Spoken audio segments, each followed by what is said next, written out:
Karen Schiff has been a critic in residence at the Museum of Fine Arts, Houston, for the past 2 years. This week, she will start working as in the museum's main library and as an assistant in collections. Unfortunately, who you're going to hear from is not Karen Schiff, because due to inclement weather in New York, Karen was unable to make it back to Houston. So sharing her words is going to be her friend, Craig Ahrensman, who will read Karen's text.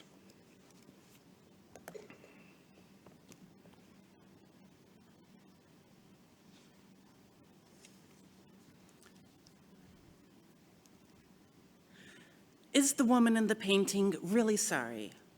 Her apology appears in a thought bubble, so maybe she is only thinking of apologizing. Will she really do it?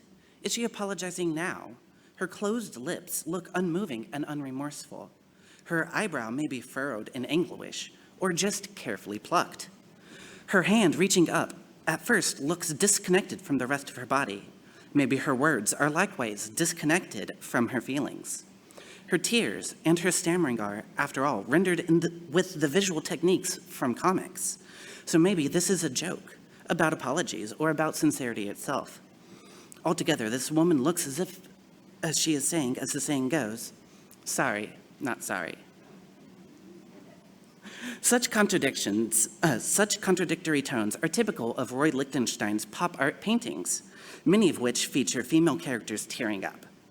I say tearing up instead of crying because none of these women seem totally awash in emotion. But how can we tell anyways? What's the difference between an apology and the performance of an apology? We can turn to our text for pointers because God responds to some tears and not others. I think of Hannah, whose story we heard on Rosh Hashanah. When we meet her, she is crying because her husband's other wife is taunting her for being childless. God is nowhere to be found, but then Hannah prays, pleading with God to become pregnant, and the Haftarah says she is weeping all the while. This must be a different kind of crying because God appears in the text and answers her prayers. Within a year, Hannah has a son. Maybe the woman in this painting is like Hannah, not because she's crying and not crying, but because from the outside, we can't tell what is going on inside.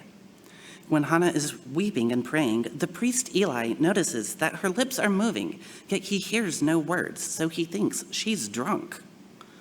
The truth of her tears is known only within her inner experience and by God.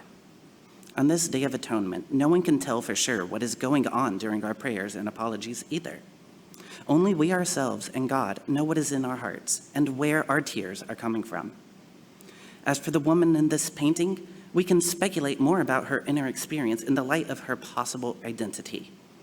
Some say she is a modern-day Eve, reaching up into the tree of knowledge in the Garden of Eden, presumably to pick God's forbidden fruit.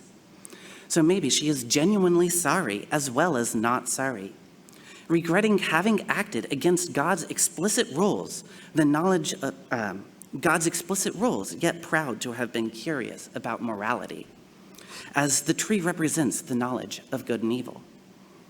Such pride would be very different from Hannah's humility. 3 times she calls herself your maidservant when talking to God, and again she calls herself your maidservant when talking to Eli. Like Eve, we have done things that are expressly forbidden by the biblical moral codes we recite today.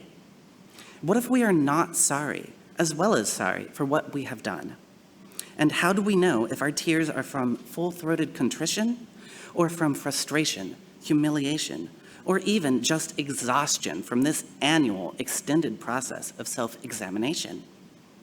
The Ashrei prayer says, Adonai is near to all who call to God with integrity.